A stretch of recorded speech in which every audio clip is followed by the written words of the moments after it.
We have a very special treat tonight. This idea the idea of having the hackathon kind of came together by a number of us that just in discussions about the need to have a format or a venue where new ideas can be discussed, tested, challenged, debated, analyzed, and lessons that we need to learn as a group can be highlighted and brought to the front. And one of the names that came up right away was Andy Fleming's name. Amen. And the research he's done. In many ways, Andy is a teacher in the teachers group, an evangelist in the evangelist group. He's the full package, and a man who has incredible influence on our fellowship in so many different places, from missionary to Bible scholar. And so we were really excited about having Andy kind of be our keynote and our pivotal message and idea of learning. So tonight we're looking at lessons learned from our years of history together. And so I give you Andy Fleming. Thank you.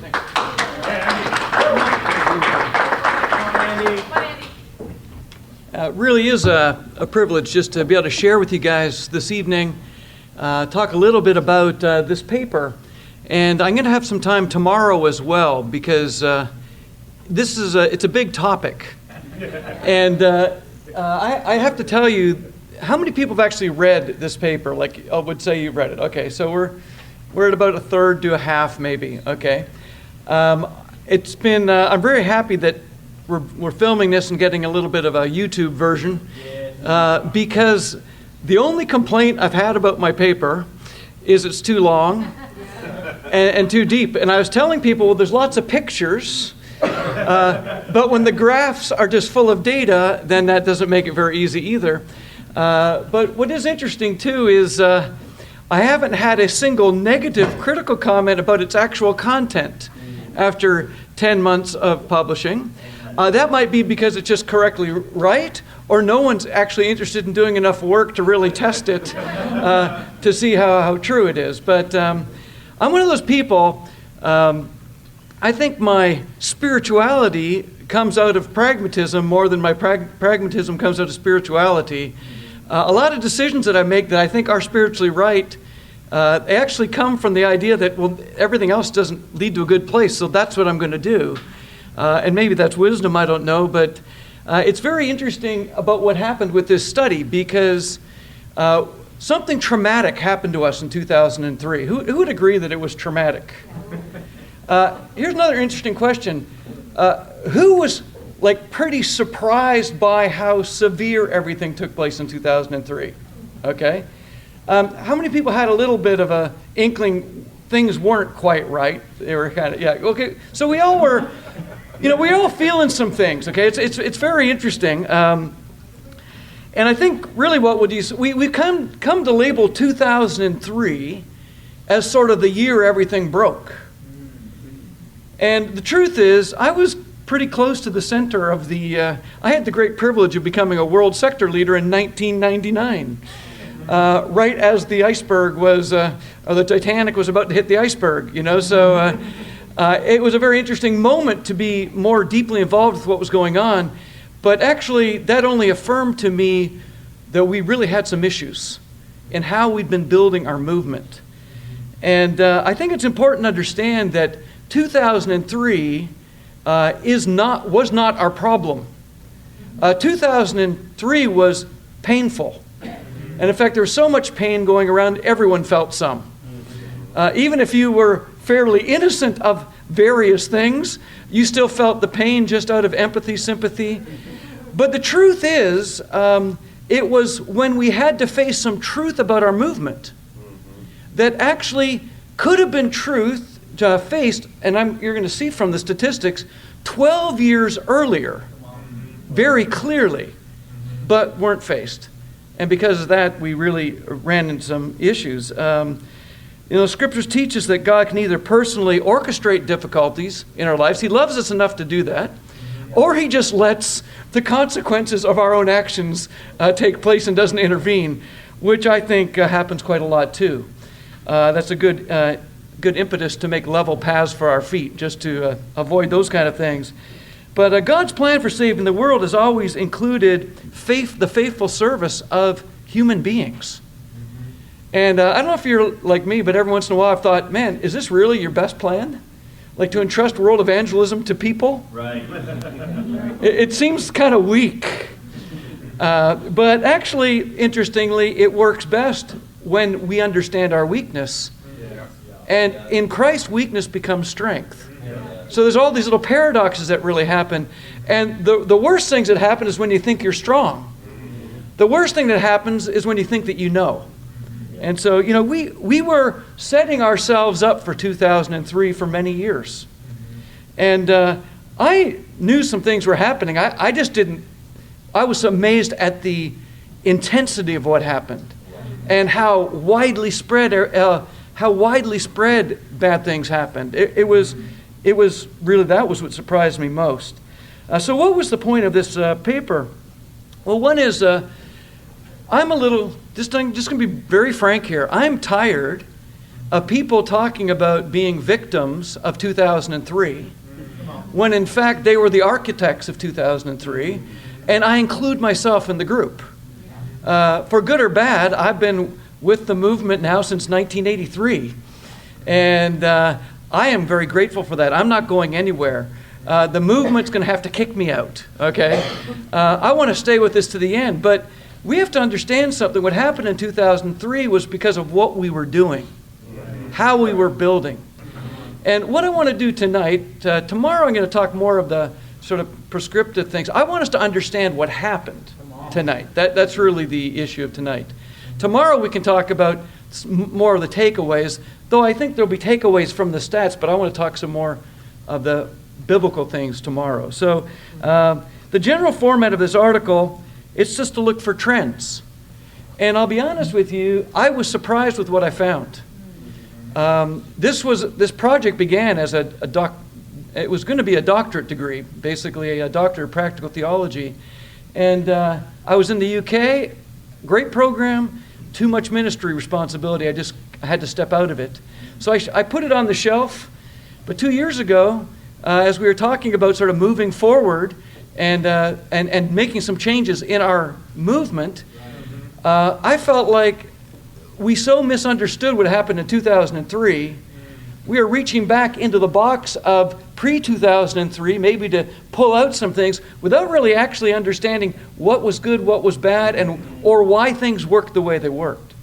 I think just in many ways what Steve shared yesterday answered a lot of questions. But I created a database that was going to be defendable. I never actually got to hand this in for a doctorate degree, but I spent 2,000 hours developing a database that took all the data from 1979 to 2002 and filled in all the gaps with reasonable. I have a 16-page explanation of how I built the database. And I had access to printed things from the 80s that gave me information. This is just the printout for the ICC congregations, and it's the annual summary. The database actually went by month. I got tired of how big that was, so I reduced it all down to annual. And to be honest, annual is enough. But it had like 43,000 lines of data. So thank goodness for Access, which is a Microsoft product, basically Excel on steroids. You can put all that kind of data into something. It's like three-dimensional Excel, and it starts shuffling it and looking at it. And it was very powerful. And this is just a report of the ICC, but you could get a page like this for every one of our 438 congregations. You get a page for every geographic region, et cetera, with just by pushing a button. But I want to just say, we got to just appreciate what God did. One congregation, 1979, 439 congregations in 2002. That's pretty amazing. 30 would-be disciples, just to throw that in, but anyway, 30 disciples. You notice there's a line in this database called Recon In. We have missions in, move-ins, recon in. That's reconstruction in. In other words, that's members that moved into the movement In some cases, they would end up getting rebaptized, and then we'd have to make another statistic, a recon out. They're already in the membership. I won't get into all the database stuff, but it's all a legitimate understanding so we can see even how many people came in from the mainline Church of Christ, from the Crossroads churches, and understand sort of what was going on in the growth. But here's what it looked like. And to be honest, when we were riding that line, I think we were all pretty encouraged with how things were going, weren't we? More or less, as far as how the growth of the church was going. I mean, I think maybe we weren't encouraged with some of the details of things going around individually, but there was a feeling like we were progressing, especially if you were here. I visited the Boston church in 1982. There wasn't even 500 members there. So I got this, that was my introduction to the Boston movement, which then became the ICOC. For me, this was amazing to see what God did. But you know, there's more to it than this. That's the membership. But if you look here, membership goes up to 160,000 just for the scale. Over there is additions and deletions. It goes up to 500,000. Wow. That scale on that side, the blue, which is additions, the red, which is deletions, that scale is at a 500,000 scale. Now, do you see sort of that looks so calm and progressive, but do we see what's going on with? Are we getting any better with deletions, with followaways? In other words, as a movement, what's interesting is we actually that is not a good sign. All of that smoothness, because something isn't happening. We're not changing. We're not getting better at something. We're increasing our numbers of conversions, but we're also losing people, and we're going to see how, in fact, that was really the fundamental problem. But if you take those same lines and break them down into year by year, something very interesting happens in our graph. What we see is that other graph didn't show this, but now we see that there's a tipping point. And you can't read the numbers. I know they're too small. It's all in the handout. You can get it online. But we got up to 43,000 additions in a single year. Wow. I mean, that's pretty amazing. 43. I mean, just to think that what began in Boston and then, gathered in a lot of other people, but then eventually just in a single year to have that many baptisms. And that's including restorations, they're additions. But the truth is, we have a problem because what's shadowing those additions is the deletions line, which deletions here, just for argument, do contain the deaths. But death wasn't even 1% of our deletions. So death isn't really that significant of a factor in our statistical analysis. But if you go back here, go back to that line, that looks kind of placid and calm. But what was funny is I was doing this report, I started to realize it looked a little bit like a roller coaster. And then the question is, how do you feel when you're right there at the end of that line, right? When you're on the roller coaster, okay? So that was just a little fun analogy. But anyway, I think what's important to understand is we declared 2003 a crisis. But the tipping point of our movement happened actually in 1998. Right. And it's a severe tipping point. Look at the drop, okay? And so for anyone to try to pin everything on 2003 is a totally miss out on what was actually going on. I want us to examine just a little closer what happened in that little bar between 1998 and 2002. And so you can see it here. It's been expanded. And that's factual data from the tipping point to the crisis. And actually, we entered into a crisis. But what's interesting to see here is we were predicted, forget any Henry Crete letter. Just forget its existence.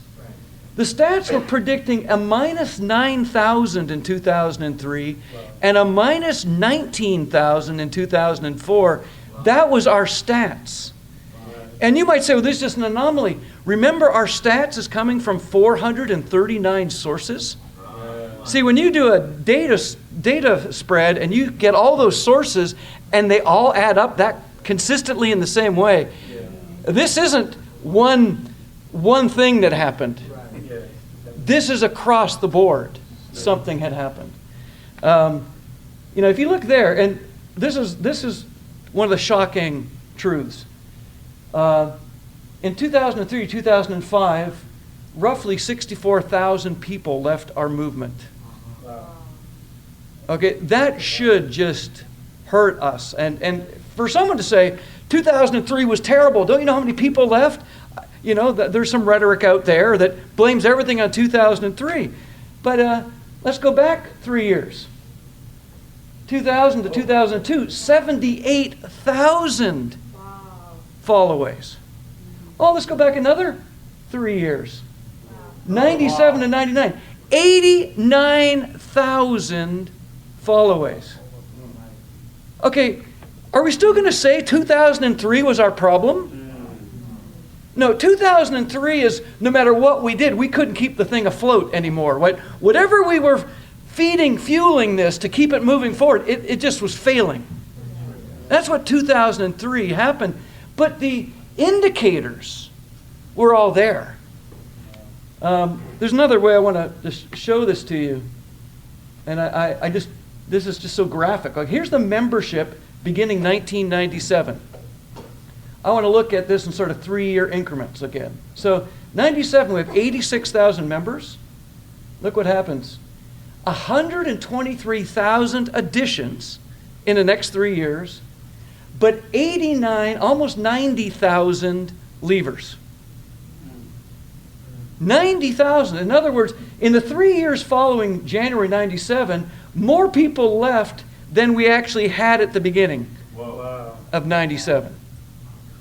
And so the net of those 3 years, we went up to 119,000. Well, let's go another 3 years. Okay, in another, now you can see though that this is already the decreases happening. In those 3 years, the additions only added up to 96,000, but the deletions decreased by a much lesser percentage. Now we have, over a 6-year period, 168,000 people had left. In other words, we started 97 with 86,000, and 6 years later, we're 135,000, but 168,000 people had left. Okay, do you hear what I'm saying? We're not even talking about 2003. We're talking about before. And so I think it's really, really important to dig into this picture and try to get some understanding. What was going on? What caused this? In 1999, the SEC experienced a tipping point in growth where the rate of members leaving surpassed the rate of members being added irreversibly. Sometimes things tip, but they're not irreversible.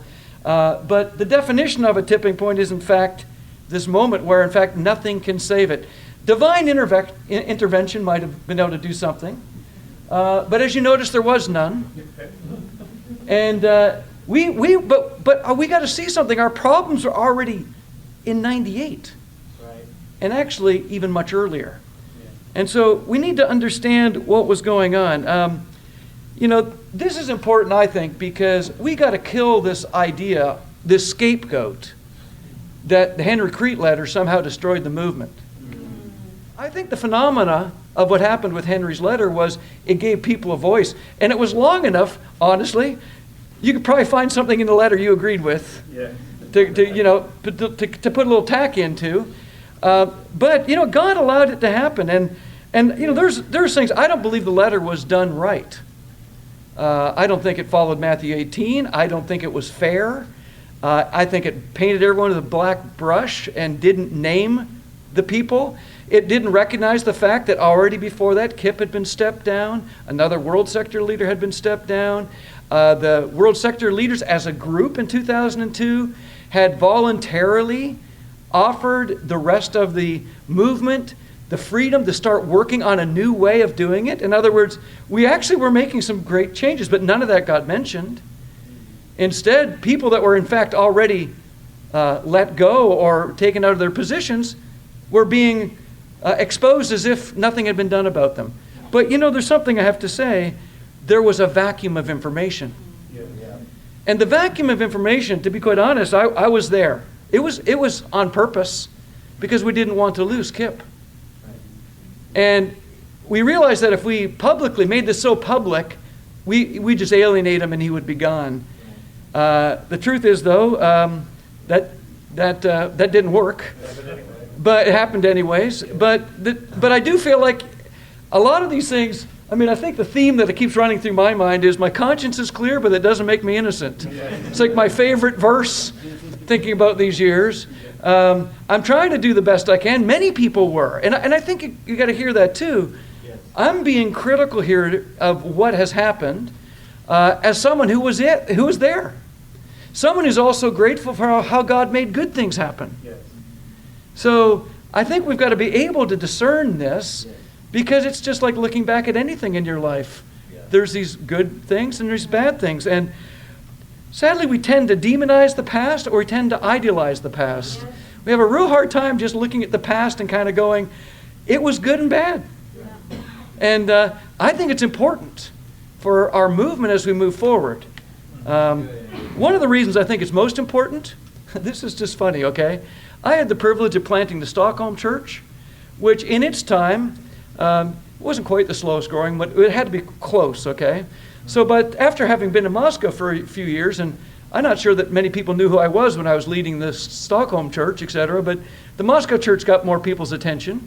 But I was saying in 94, I have had the privilege of leading the slowest growing church in our movement and the fastest growing church in our movement. Stockholm, I didn't do anything different in Moscow than I did in Stockholm. The fields were different. In 3 years in Stockholm, we had 100 members. We were jumping up and down about it. It was exciting. It was amazing. Stockholm, Sweden, 3% religious country. We were excited about it. We went to Russia, and in 3 months, we had 100 people. It was a completely different equation. But what's so interesting is, I was sharing with the young people in the Kiev church. They have a group of interns there. And I was all ready to tell them some of the glory stories. Because actually, in my life, the Kiev story is one of the most amazing stories. We went with a team. And in the first week, after 1 week from the first service, we had 28 baptisms. And in the first 3 months, 77 baptisms. And it was just the most amazing thing I'd ever seen in my life. But I realized these stories, these kids, they hear the stories. Most of them were born after the church was planted. And they're kind of like, I've never seen any of that. I'm a little bit tired of hearing that. So I started putting into my lessons all the things I learned from being in Stockholm, and everyone really loved it. Because, we shared our faith for 30 hours and got one phone number, went home and called it, and it was a wrong number, It was a whole different experience. And, I realize sometimes we think, here is all, here's what we did. But the truth is, the good that happened in our lives, it's all from God. And guess what? Any of the bad, that's what we got to take credit for. It's just kind of how this deal works, right? So, but the truth is, God sees us for who He's made us to be. And that's good. So it's really interesting. I remember I was at an open forum. Anyone attended open forum in 2003? Okay, sorry about that. They hurt. Well, you'll appreciate this. In Stockholm, somebody stood up at the back as we were beginning this midweek and said, "Andy, tell us the truth. Is Henry's letter from God or from Satan?" Yes, tell us. And you know what? The way the guy said it, it sounded to me just like the guy asking Jesus about the taxes. And I said, "Do you have a copy of it?" And he said, "Yes." I said, "Whose name is on it?" He said, "Henry." I said, "It's from Henry." Okay. I don't often get to be that spontaneous, but anyway. Okay. So here's what we got to work with. There was an assumption that the ICC was consistently growing exponentially. I mean, with a multiplication effect up until 2003. Well, anyone looking at the graphs that we've been showing you already know that that wasn't true. But just how much it wasn't true, I think that's what we're, very unaware of. I mean, this is our famous plan for world evangelism in one generation, as proposed in the discipleship study. Thank you, Robert Coleman and a few other people. But here's this graph. We've all done this. I think it's great. It makes a great point. Making disciples is a legitimate plan to win the world. But you look at this thing and it just goes so slowly, and surely, this preacher who's baptizing 365 per year, yeah, it's pretty awesome at the beginning, but then look what happens. Well, that is the model. And what's interesting is, according to this, by year 16, guess what? Exponential's gone off our chart. Let's put in our movement on the chart. Wow. And, I'll make a point about this later, but it's interesting. 1994 is one of our pivotal years in our movement. 1990 is another one we'll talk about. That's when the megachurch plan got launched. 94 is the six-year plan, or the evangelization proclamation. But it's interesting that in that very year, that's where, in fact, anyone who was actually looking at these stats knew we just lost our plot. Like, we just lost this model. Evangelizing the world in the generation, of course, the model was talking about converting everybody, not just evangelizing, I know that. But you understand what I'm saying? When did we ever compare our growth in the 90s to that exponential model anymore? It faded away from the conversation because it wasn't happening. If you take 1990 and connect it to 2002, that straight line pretty much shows you our growth. And so here's what happened in the ICOC. We did grow exponentially. But the numbers in the middle, that's the annual growth per year, because there's the years listed. If it's in blue, it means it's higher than any preceding number. But see, 1990 was the first year we actually didn't do that. 91's higher, but 92, 93 are again lower. 94, 95 higher, and there's our peak year of growth in our movement pre-2003, 1995. So that's the most growth in one single year, and then you can see it's already starting to decrease. And if you look at these, the bands of color, you average those. 89 was 8,339, but the average of the next 6 years is 8,871, and the average of the next 7 years is even a little bit less. In other words, we're completely going linear in our growth. Again, we're looking there. But what happened about the exponential? Well, what's interesting is we had exponential growth, but until 95, that's when we had our peak year of growth, the additions were growing exponentially. But see, what was trailing behind was the deletions. They were also growing exponentially. And they grew exponentially until 1999. So, we were talking exponential. Initially, we were talking about exponential growth to reach the world. I do think we got focused on the exponential additions. We're baptizing more and more. But the truth was, the deletions was growing, and we weren't fixing that. This is just to show you, in the world sector leaders, in the world sectors, everything was happening pretty much the same. The middle brown area, those are all showing the tipping points. And then dark brown means it's in decline, and of course crisis is crisis. 2 of the world sectors were in crisis already. In other words, for the year 2001, they had negative growth. 4 world sectors had negative growth in 2002. So the movement would have negative growth in 2003, but you see how it was already progressing. Yeah. And to be honest, all the details of the difference is not that important because it's all pretty much the same. That's what's interesting about our statistics. It's all about the same. Here's another way of looking at our annual growth. And you can see, again, when the Boston church, we have one church there. Annual growth, 190%. That's the first 7 months of 1979 when the church began. And the only reason that the second year is higher is because it had 12 months, not 7.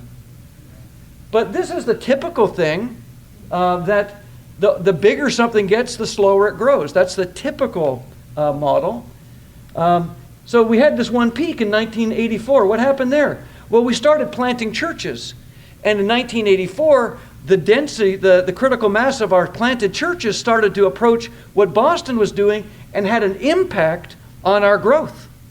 So we learned a thing. Planting new churches can get our growth back on track. Here's an interesting one, though. The bigger peak was in 1980, that'd be 88, when we were reconstructing mainline churches of Christ that were often, in the most cases, crossroads related, and bringing them into the movement. And actually, the best year of annual growth after 1989 was in 1988. And I think we grew, I can't read the numbers either. They're too small. But the point is that it must be around 89%, 90%, something like that. 90.3, okay. So 90.3%. But see, what's interesting is this never became a model for how to grow our movement. In other words, looking for those that would actually join us. It was a season, and it was kind of impressive, but it then declined. It finished. And to be honest, this isn't because people in the mainline churches weren't interested in what we were doing. It had to do with this agenda of control, to be honest. And it's got its own story, more details than I can give. But look what happened with the reconstructions.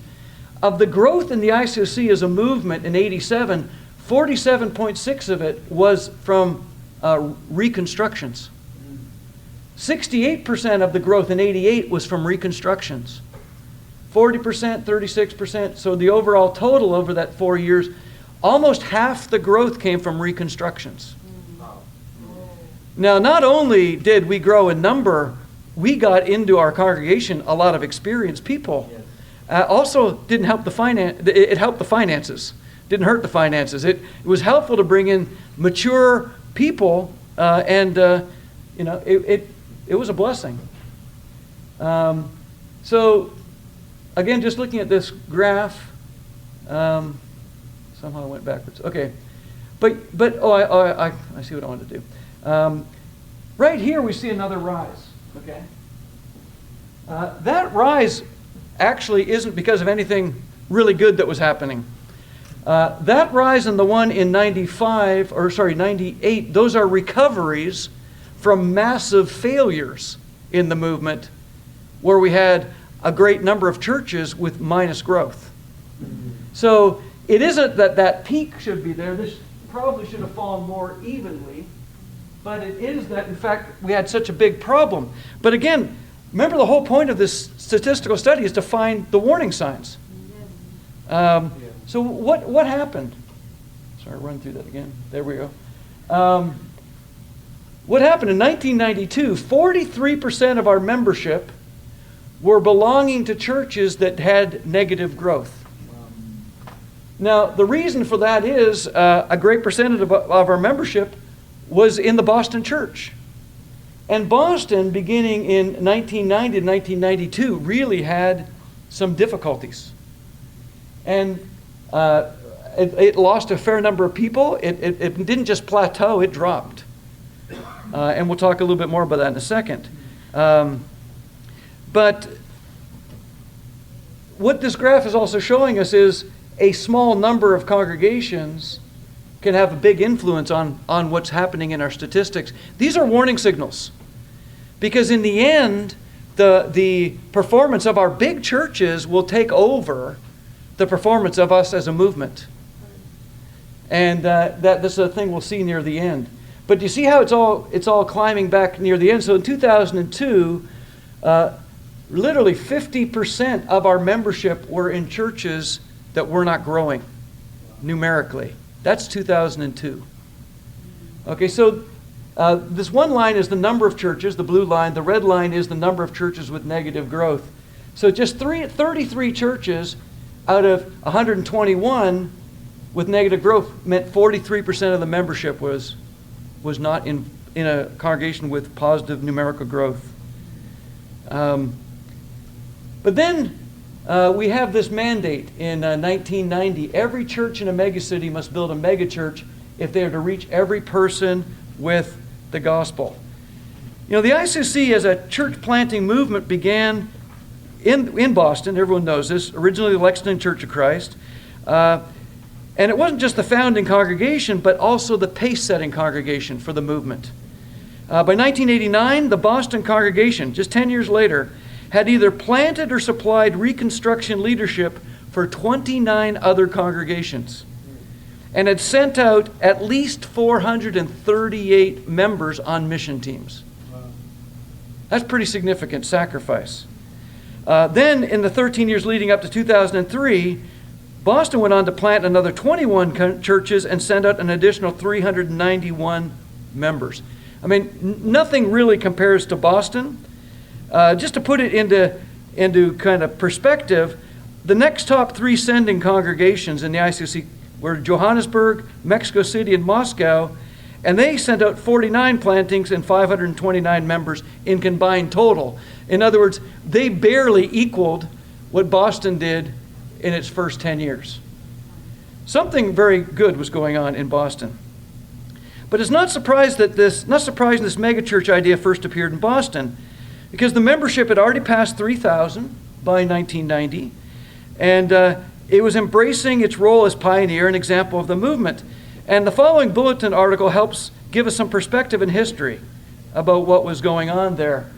Got one too far, sorry. House churches. And I was in Boston when this happened, and this was amazing. Tammy became a Christian when this was going on in Boston. It was so amazing, these house churches. And they were just multiplying constantly into the neighborhoods of the city of Boston. And here it is. The beauty of God's plan is that a church of 1,000 members can remain united under one eldership and yet still retain the intimacy of a small group in each of its 25 house churches. It's clear that God's plan for church leadership includes the house church unit, and we at the Boston Church are continuing to search the Scriptures diligently to ensure a full understanding of the role of the house church in building our work here. That's awesome. This article is placing the congregational membership at about 1,000 members. It's mentioned in the article. In the next 5 years, the Boston Church would grow another 2,000 using this model. 2,000. Okay, what's interesting is the megachurch model is going to actually get rid of house churches, fundamentally. So this is the new cutting edge of world evangelism, and then we start hearing this, and it's interesting, this tune that we got to reach 10,000, this was being sounded in 1990. Okay, and the bulletin article's there, and there's this idea, this is a New Testament-sized church. I don't know exactly how we came up with that one. I think there are a lot of New Testament churches that didn't hit 10,000 by the end of the first century, even. Probably most of them didn't. But this idea of New Testament size, actually this is tapping into who we are.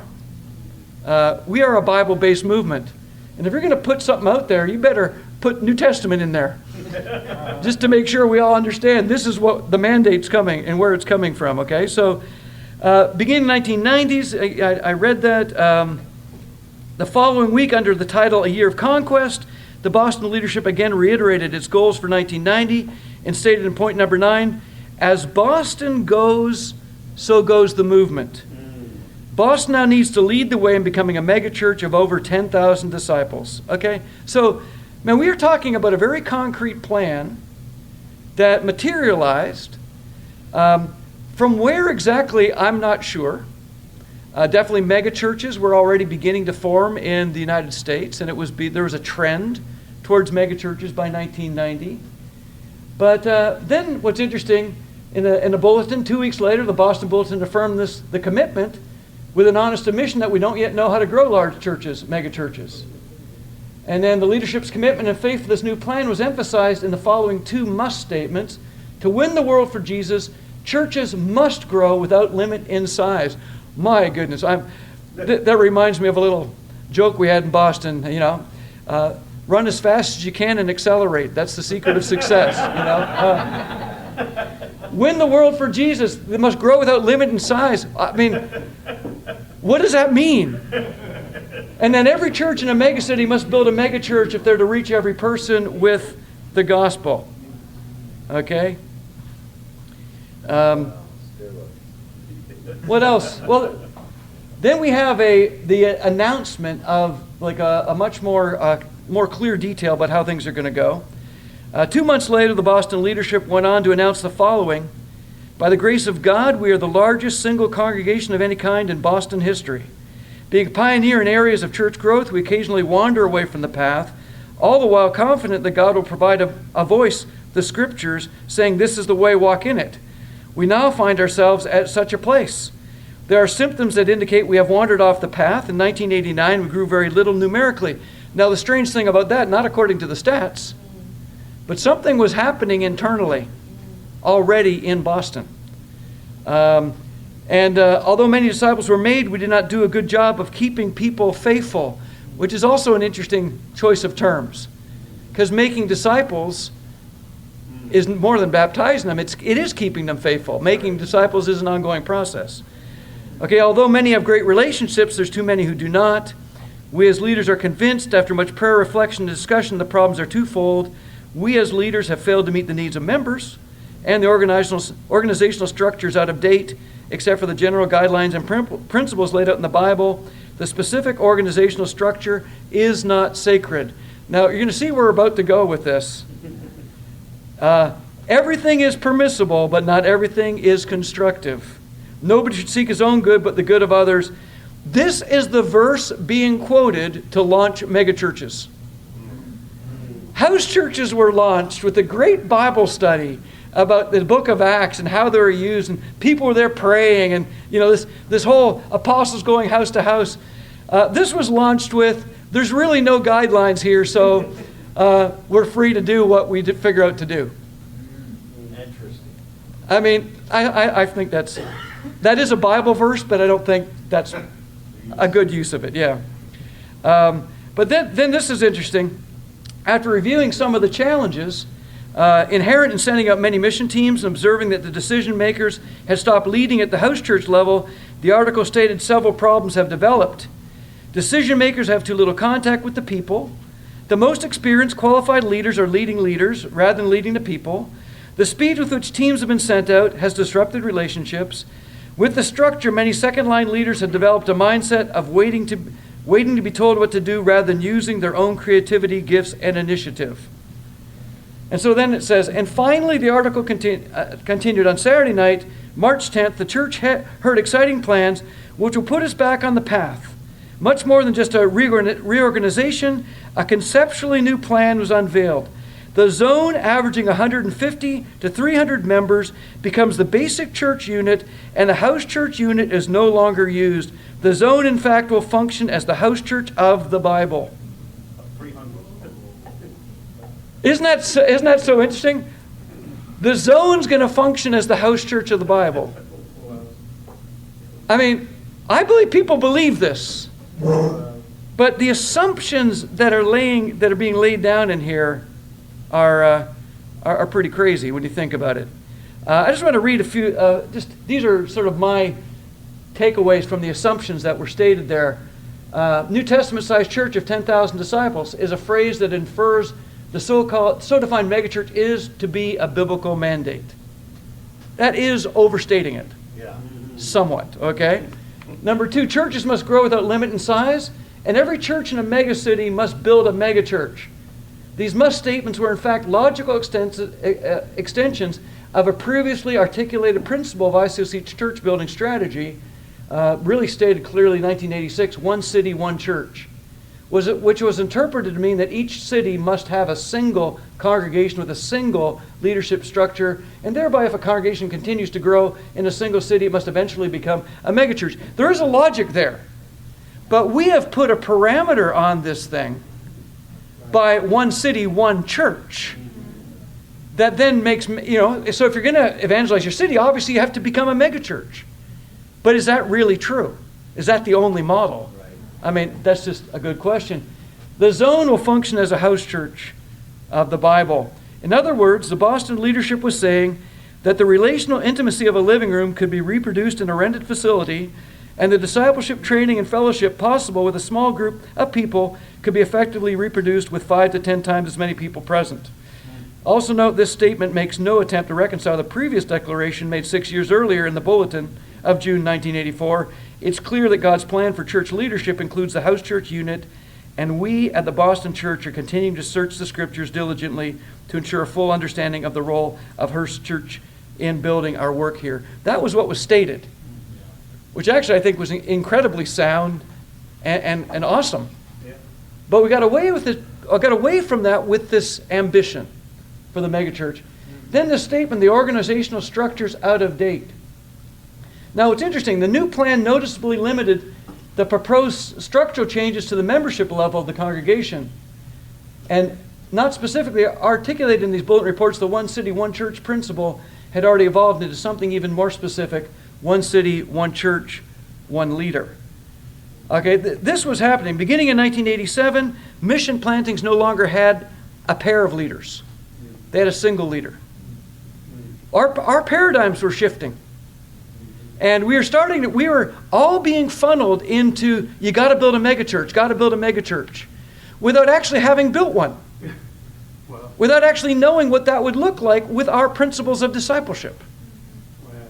And so a plan was adopted, and my greatest criticism of the plan was there was nothing embedded in the plan to self-assess it, to evaluate it along the way. There was no checks and balances. There was nothing. It was just the plan, get behind it, and go. So here, though, is I think, the most hurtful thing. It seems like the only way available to shorten the distance between the church leadership and membership and keep the number of designated leaders manageable was to increase the size of the base unit of the congregation. And I went through the back of the Boston Bulletin just to figure this out. For the Boston congregation, this would mean that where there had been previously 86 adult house churches in March 1990, served by 172 male and female leaders, there would now be 17 zones served by 34 male and female full-time ministers. See, in the old model, half of the working unit of the church was being led by non-full-time people.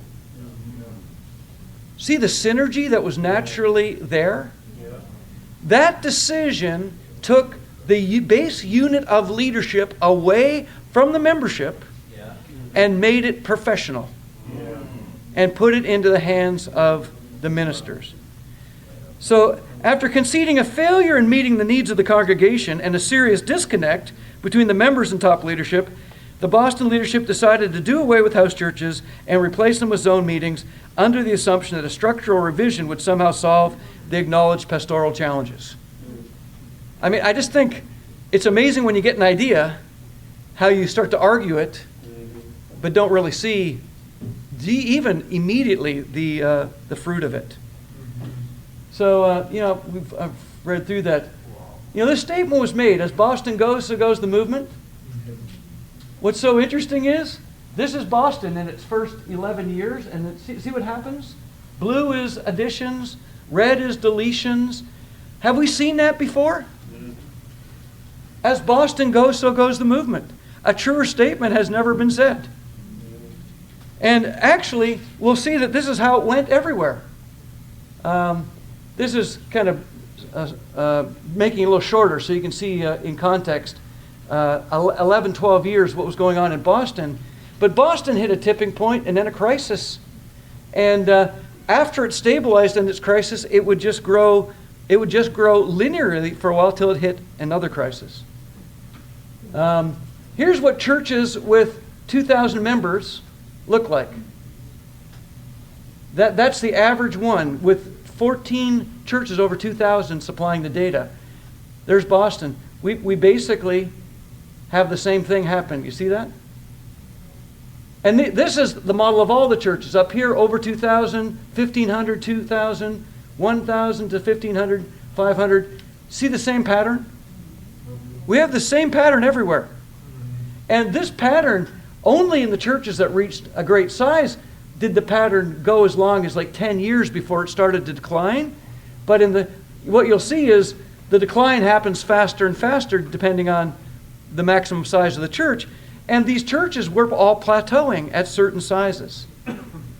So at the exact same time the Boston leadership announced its goal to become a megachurch, the de facto architect of that plan had already left Boston and moved temporarily to Los Angeles. And I won't read through this, but Los Angeles basically became, this wasn't said in the beginning, but 4 years later, in 1994, it was said LA is going to become the model church.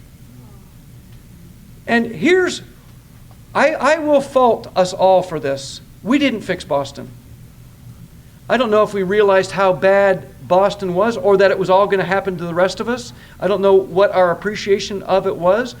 But I'll tell you this, going to LA to start from scratch is hardly solving our problem. And what we end up seeing, here's Los Angeles. It looks just like Boston. You know, the only difference between Los Angeles and Boston is the scale. Los Angeles was 3 times the scale. But when I went to Los Angeles in 1999, there was 10 regions. Only 1 region leader was actually baptized in LA.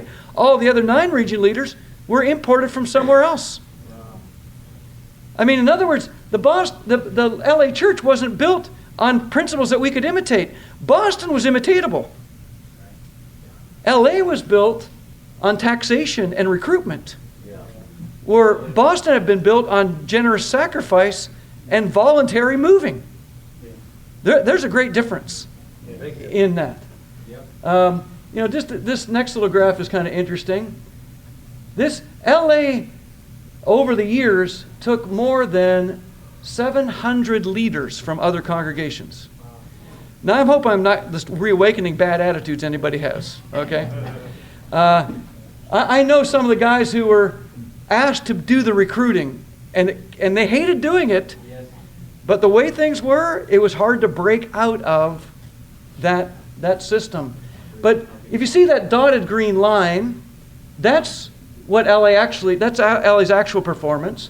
I put together, every time LA borrowed significantly from another church, I connected the future of that other churches into LA's stat.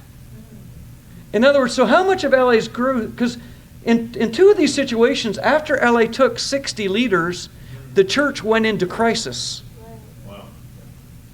So we could build LA, which is supposed to be a model. None of it makes any sense. I mean, you can't build a model by stealing pieces from everyone else and then saying to them, imitate me. And I won't mention it, but in my research I found one geographic sector leader who actually figured it out, and he managed to steal what he lost to LA from everybody around him. In fact, with a little extra tax. You know, so yes, some people did imitate LA, but it didn't help their relationships. And again, guys, I'm not here to blame, you know, if you're from LA, I'm not blaming LA. You know, we as a movement got to a place, we all have consciences, we've all got free will. Whatever we did. We just got to accept, you know, what's happened and move forward, okay?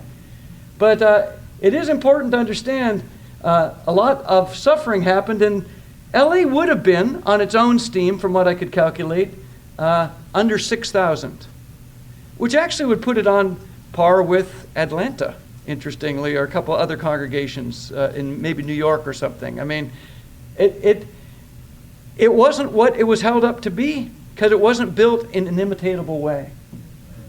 But going back, like I was saying, what happened? Why? And we have the megachurch plan, and is it coincidental? We go megachurch and we're linear, but at this moment where, in fact, exponential is just shooting away from us, from this original model, which encouraged us all so much.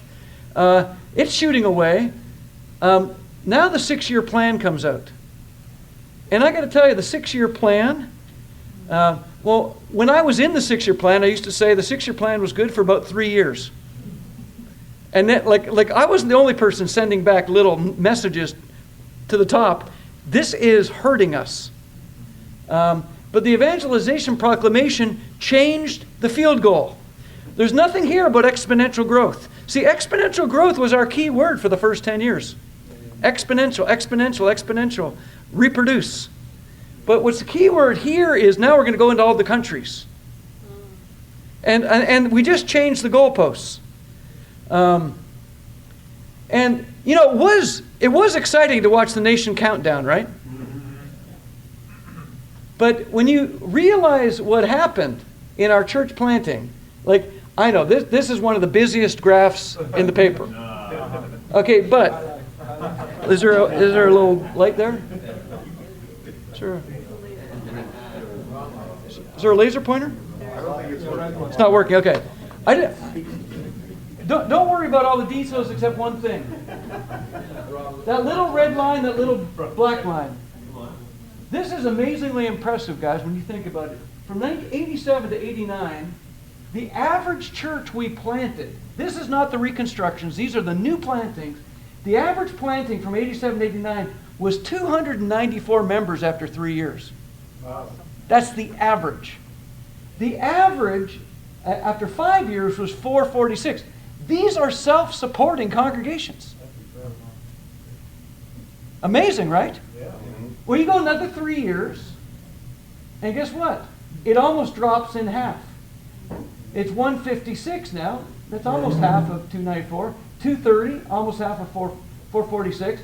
Like it drops in half. And then you look at it again. Oh, there's a laser pointer. Okay, thank you. Okay, you look here, it drops again by half. Drops again by half. I mean, look at this, guys.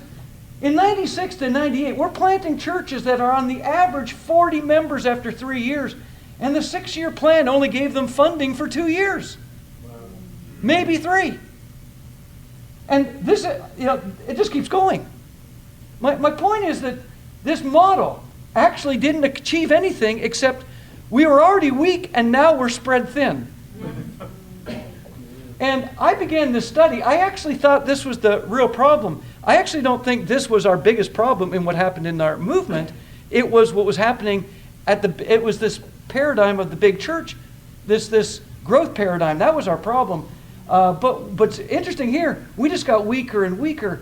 But if you look at these numbers, and this will make your brains work a little hard, but if you multiply 446 by 33, and multiply 230 by 58, you don't have to do it out loud, but if you do that, here's what happens. Oops, I went backwards.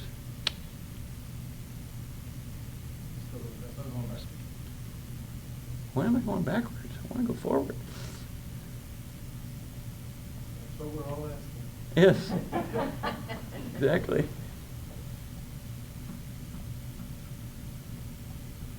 There we go. What these colored boxes show is the net increase to the movement from the church plantings of those 3-year periods.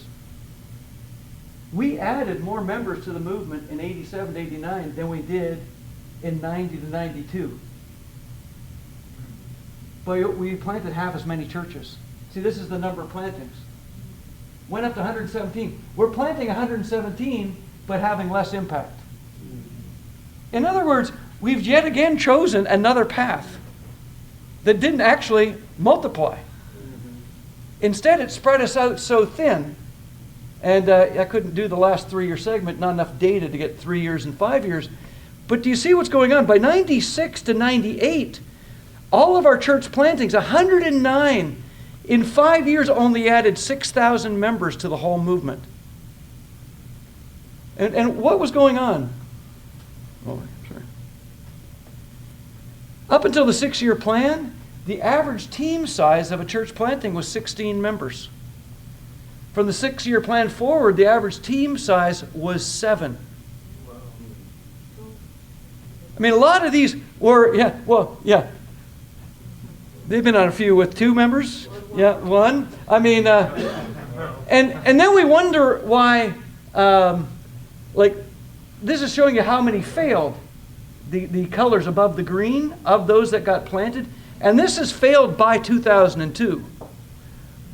But we had like 15 plantings that never even had a baptism. And yet we called it a planting. And so, when I look at all this, for me, the biggest takeaway, that's just showing, that's the average of all churches between that got over 500 members in our movement. That's their pattern. The thing that it says to me is the movement was based on imitation and example. That was the mantra of Boston: make disciples. But in these plans, we started doing things that were unimitatable. And Boston never got really fixed. No offense to anyone, but it never solved its problem. And all the resources weren't going to Boston; they were going to LA to build the new model, which was just the same problem, happening 11 years later. And the issue is, we lost this idea of being an example. What I learned going to Boston, I was trained in the mainline churches. I graduated from ACU with a degree in missions, 1979. When I went to Boston in 1982, I fell in love with ministry in the United States. Up to that point, I just wanted to be a missionary and get out of, North America. I'm Canadian. But I actually could see in Boston for the first time, wow, we can actually have effective work here because of discipleship, because of this call to follow Jesus and this call to imitate. But the sad thing is, and another impressive thing, in the early days in Boston, I remember mission teams being delayed because they weren't ready. Anyone remember mission teams being delayed for not being ready? It was fairly common. Now, the 6-year plan, we went from delaying a mission team to not ready to sending out somebody because it's on our calendar. One of the geographic region leaders in Africa made a joke to me. Just sad. He goes, I'm looking at my mission teams, and it's basically based on whoever can get a pass, like a visa. And I got an unbaptized teen, a grandmother, and a Bible talk leader. That's my mission team. And honestly, I know teams that were worse than that. The guys that went to Algeria from Paris, I call it Bill and Ted's Excellent Adventure. God bless them. I met them in Paris a few years later, and I just said, guys, just don't feel bad about. I'm so sorry about what happened. That you were sent to. They were completely untrained and sent into a Muslim country to plant the church. Do you understand what I'm saying? Now, those are extreme situations, but we got to go back to, there shouldn't be a deadline that's defining what our planning is. There should be a principle that's undergirding what our plan is. And, the small group movement, we were a house church movement who fell in love with the idea of a megachurch, when actually we worked much better as a house church movement.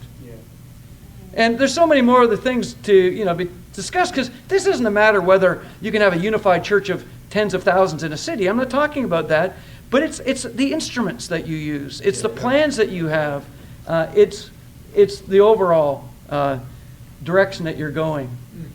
But just ironically, Boston wrote an apology to its membership. We read the things.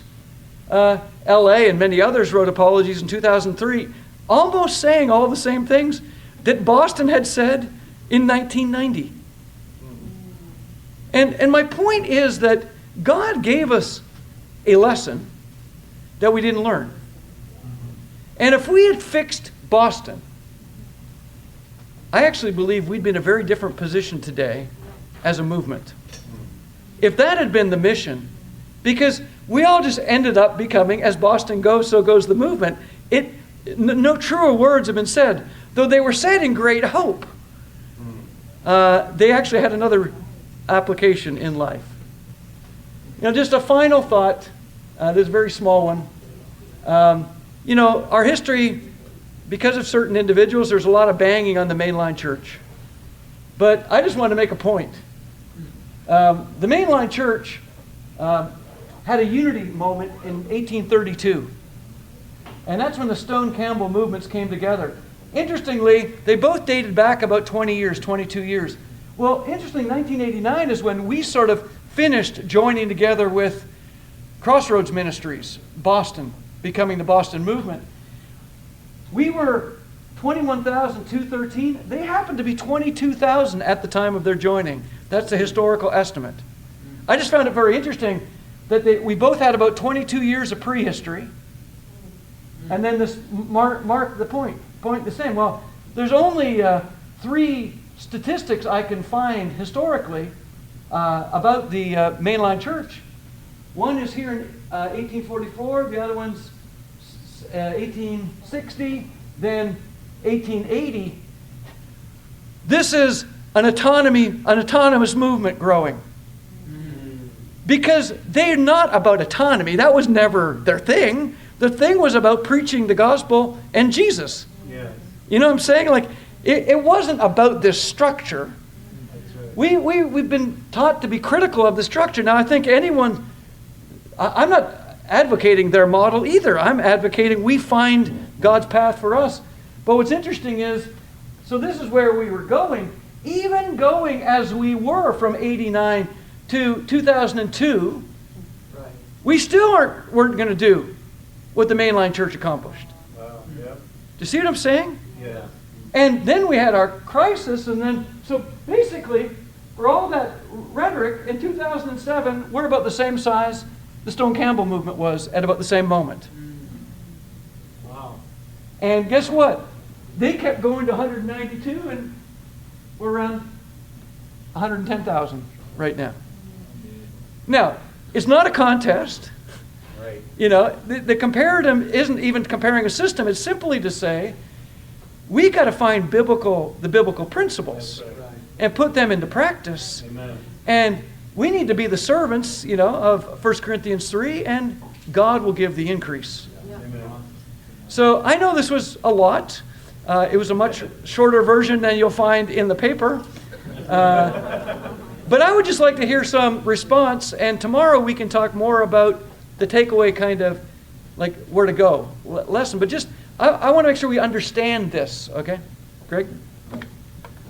Andy, I